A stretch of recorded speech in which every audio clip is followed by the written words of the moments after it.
All right, hello everyone. This is lesson 10 from unit 1.5 as we get into the topics of completing the square.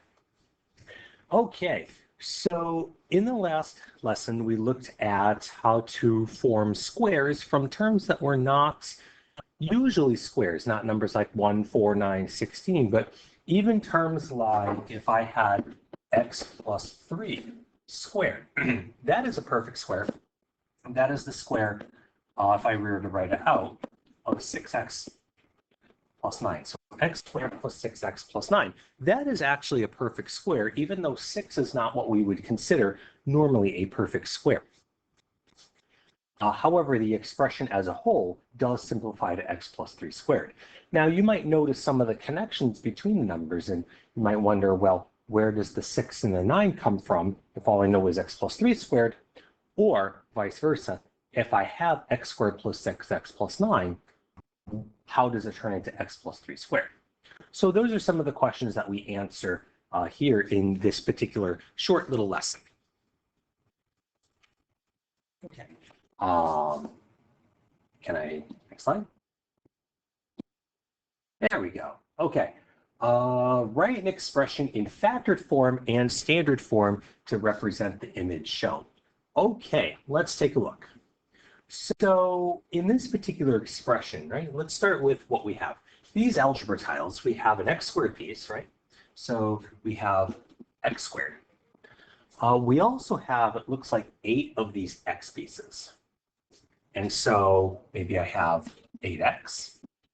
And then how many of these ones do I have? I have 1, 2, 3, 4, 5, 6, 7, 8, all the way up to 16 of them. So I have 16 of these squares. So this entire square, its area could be represented by x squared plus 8x plus 16. Now, one other way to look at it is to look at the lengths along the sides. So if I look along the sides of the square, I could also remark that along one of these sides here is length x, right? So let me make this in a different color. So we have x. Along the bottom here, I have 4 units, right? The little yellow pieces represent 1. Along each side, I have x and 4. Now, what about these sides? Okay, so here, this blue square has sides of x and x because the area is x squared. So that's your x, right? Now, again, these small sides, the small sides of the x's, the green x pieces, have the same length as the little ones.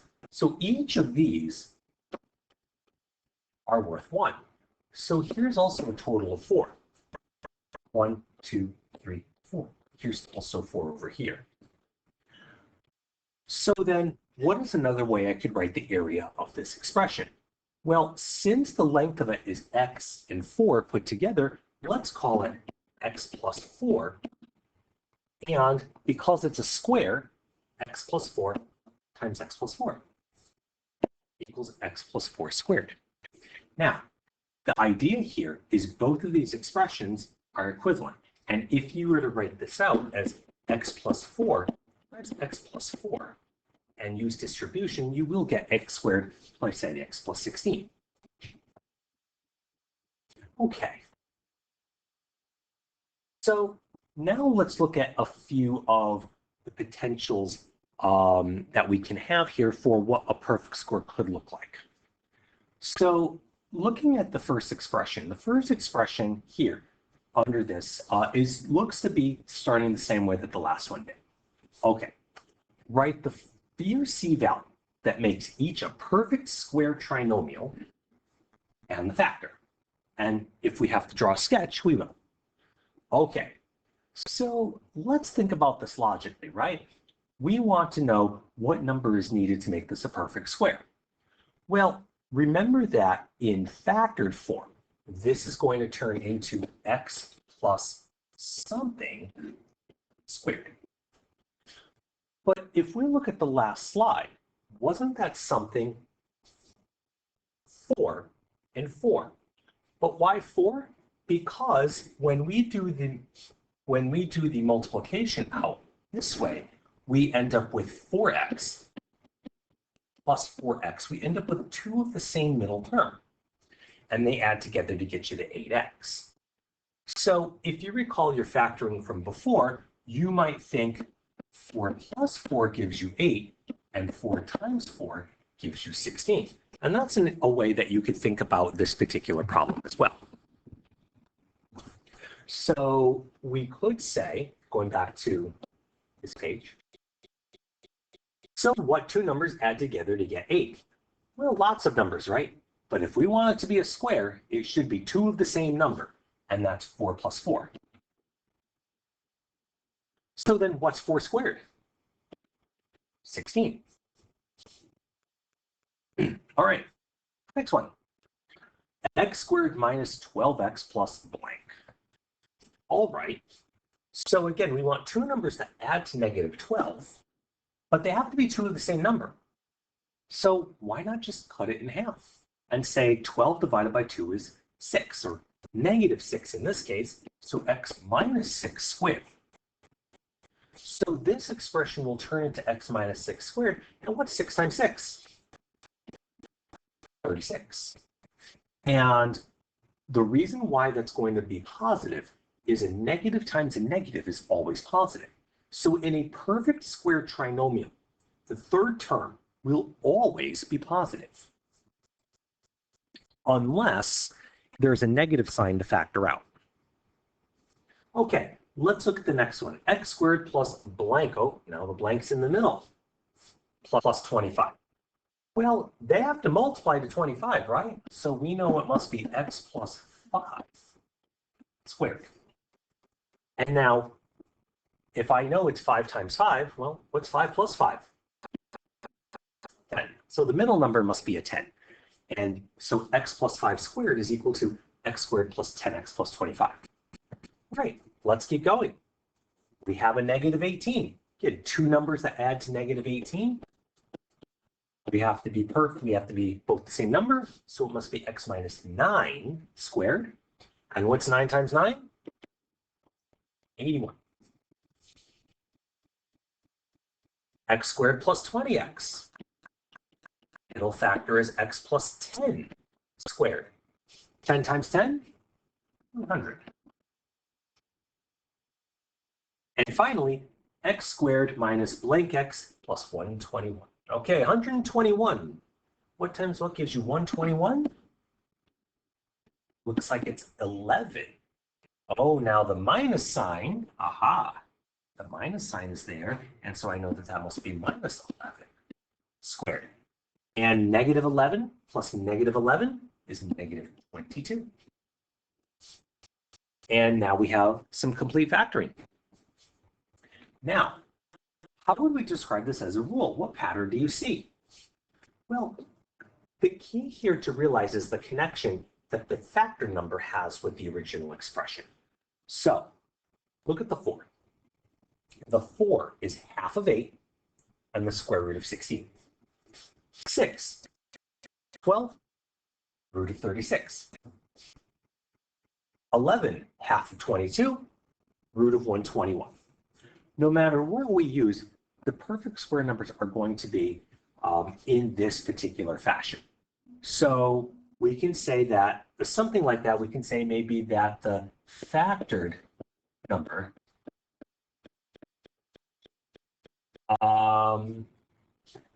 is half of middle term and square root of constant term. So there is a relationship between them. And if you're missing one of them, you can always find it based on the other two. Obviously, if you're missing two of them, then we won't know exactly which polynomial we're looking for. But as long as you have any two of the three numbers, then you'll be able to find all the others. Okay, let's keep going. So now we have a little bit more practice at writing this out, right? So here I think we're getting pretty good and can handle some of these. So x squared plus 6x plus 9. When you have the numbers, okay, what's half of 6? 3, right? So x plus 3 squared, and 3 squared is 9. It does work. Okay. Half of negative 10, x minus 5 squared. 5 squared is 25. It works. And so on and so forth. Now, what about this? It can go the other way. If you have x minus 7 squared, we know we're going to start with an x squared. The middle term is double the minus 7. So double negative 7, negative 14x, and 7 squared, 49. And once we have that, we can now continue and do some more of the work as we did before, right? So now, what numbers make this true? Here, I like it in my personal way. I find it a bit easier to fill in the numbers along the right-hand column first. Half of negative 20 is x minus 10. And 10 squared is 100. Half of 16 is 8. 8 squared. Half of 7. Ooh, half of 7. Can we do that?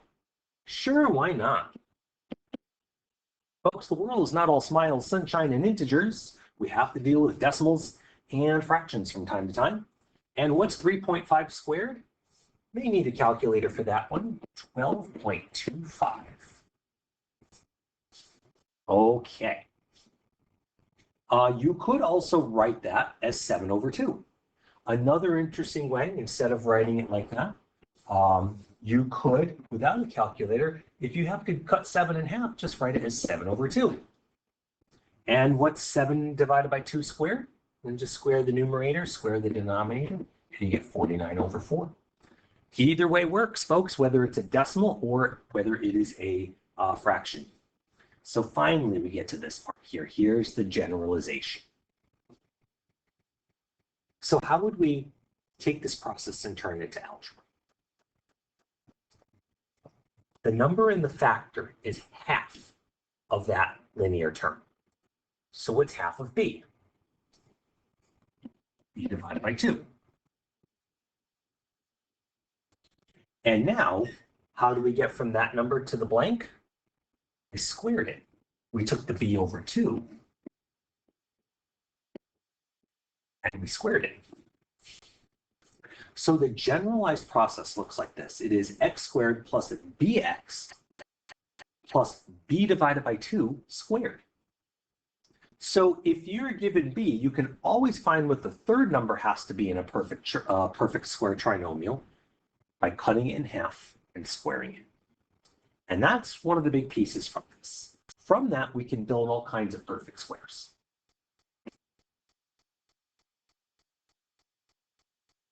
Okay. Now, one technique for solving quadratic equations is called completing the square. Now, let's look at this expression here.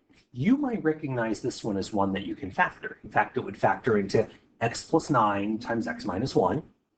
X plus 9, x plus 1.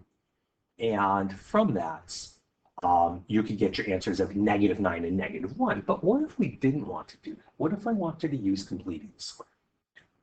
Okay, so this is where we can get a little fancy with this, right?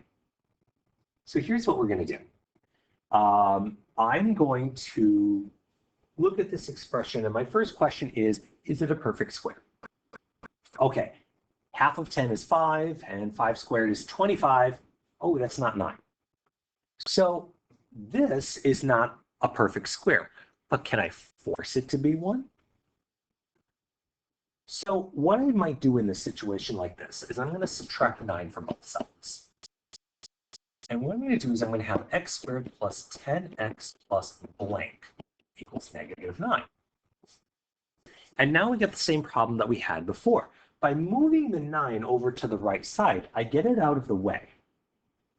And now I have to think about what number would write this as a complete square. And as before, we've answered this one before. The answer here is 25, right? So I'm going to take 25 and I'm going to add it to both sides.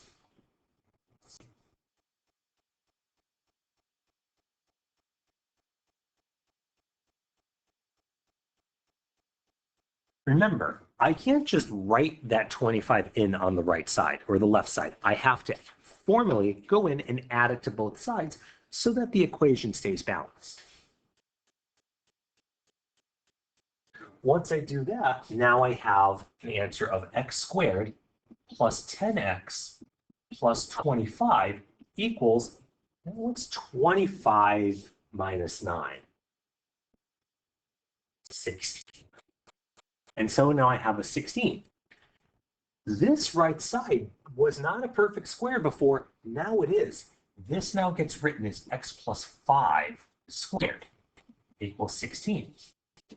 And from here, I can do the same math that I did last lesson, and I can take the square root of both sides. Keep in mind that just like before, you're going to get two equations.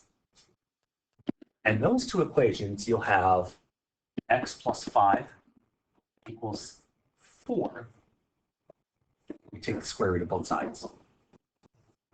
Or x plus 5 equals negative 4.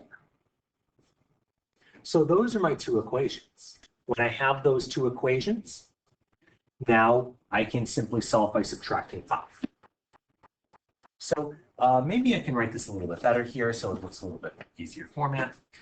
Subtract 5. And so I get x equals negative 1 or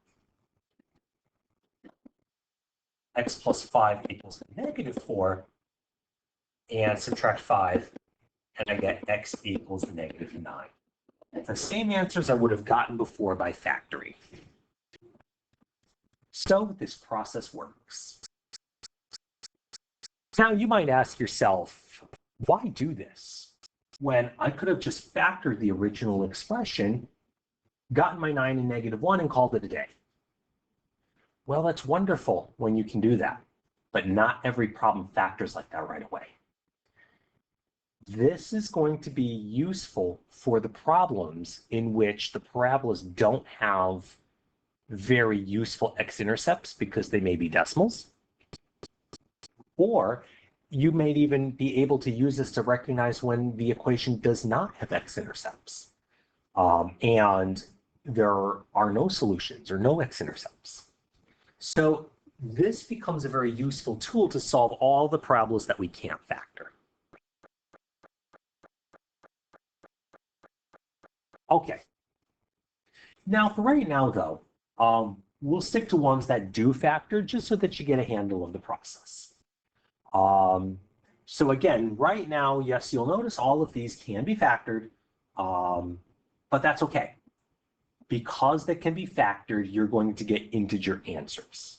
And that's actually kind of a nice property of the factoring in quadratics is if a quadratic expression can be written in factored form using integers, then it must have integer solutions.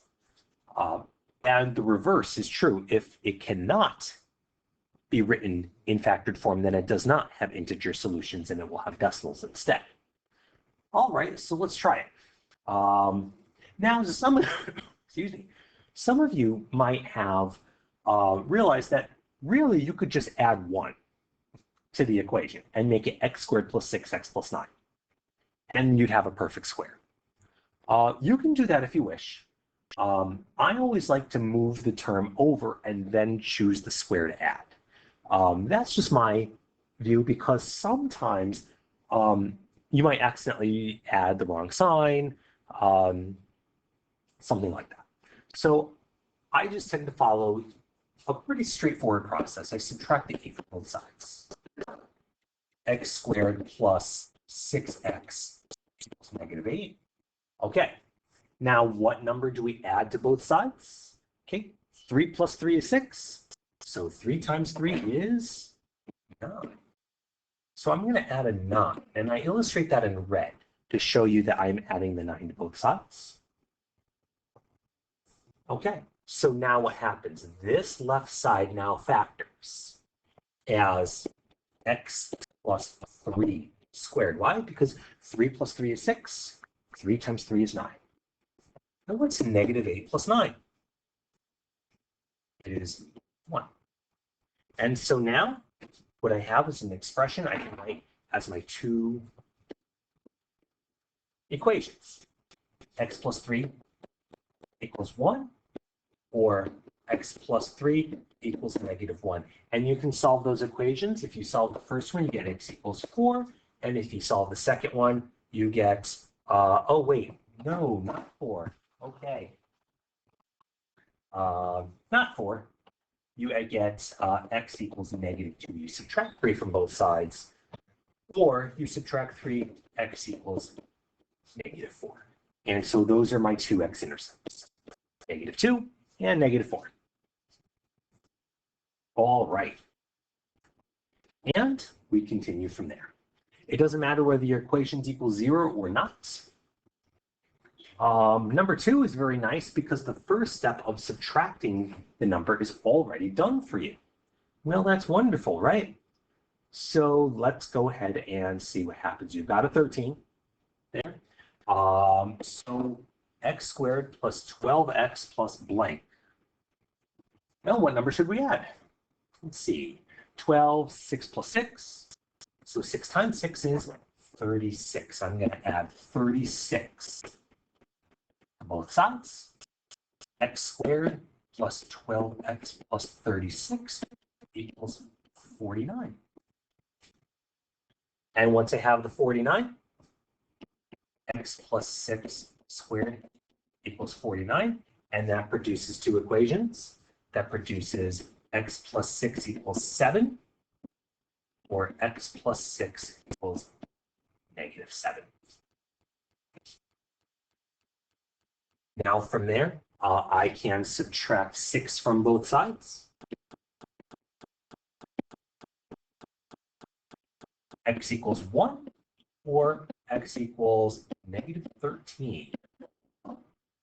We have our solutions. And you can go back and check that. You can factor those expressions and find that you get the same answer. All right. Very nice. And here's the last one for us as well. We have x squared plus 10x plus 21. Should be getting pretty good at this, right? Subtract 21 from both sides. Let's do a different color just to keep our work organized. -21. Erase that. Equals x squared minus 10x.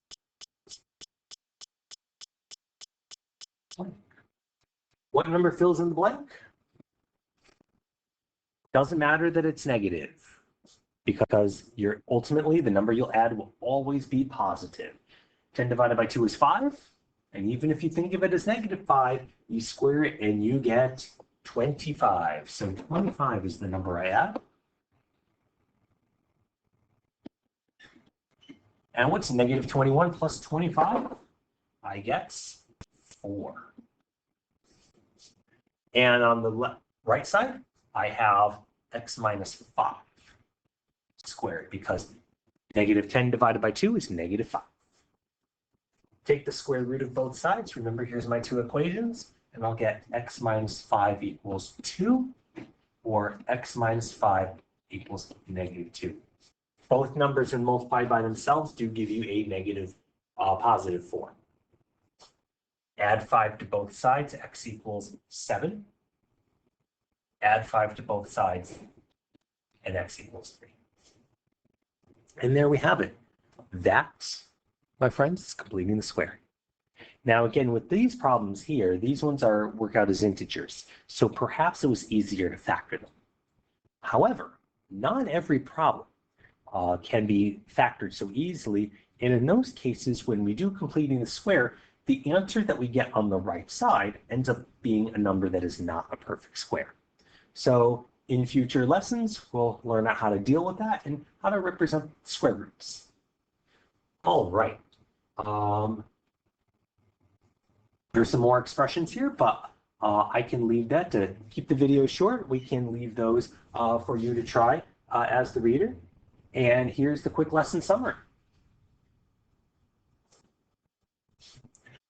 So you'll notice they do the same thing that I do. They subtract the number from one side. They also have a different method that they apply as well. Notice what they did at the start of this method. they had the expression x squared minus 14x plus 10 equals negative 30. Okay, they did that. They subtracted the 10 for both sides. They combine those like terms, and they have a negative 40 on the right side. Okay.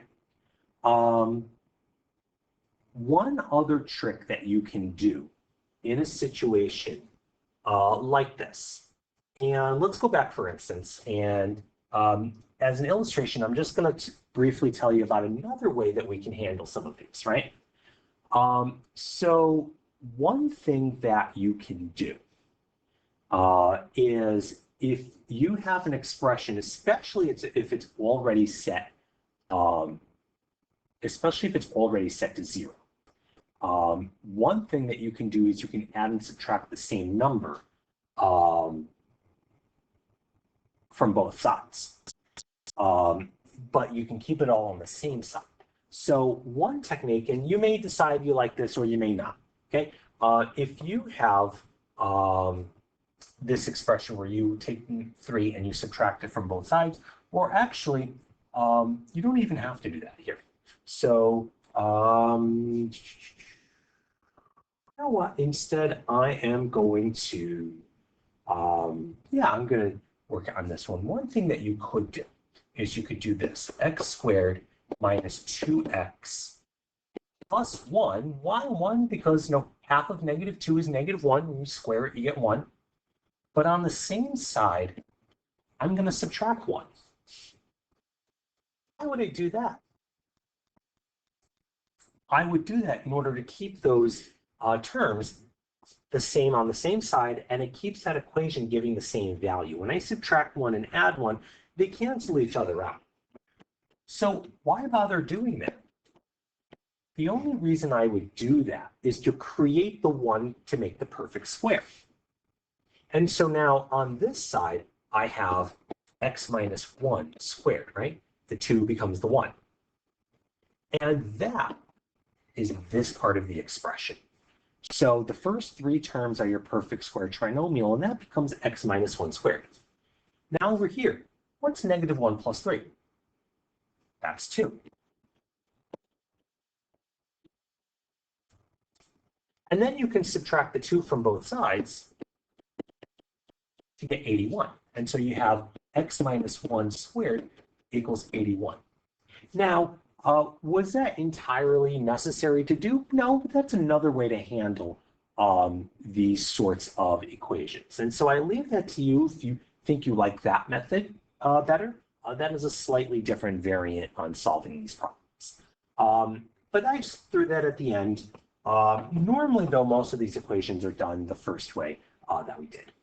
All right, folks, I believe, let's go back here, and to finish up, one thing, again, the big idea was that perfect squares come from the fact that the middle term is going to be related to the end term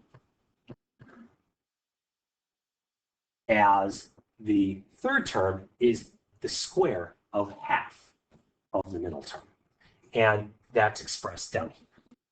The end term, the constant term, is the square of half of the middle term. And that way, we'll always be able to write perfect squares, even if we don't have one readily visible. All right, guys, that ends this lesson. I hope you've enjoyed this, and stay tuned for more videos. And I can't believe I'm going to say this, but please subscribe to my channel for more new impressive math videos. Thank you.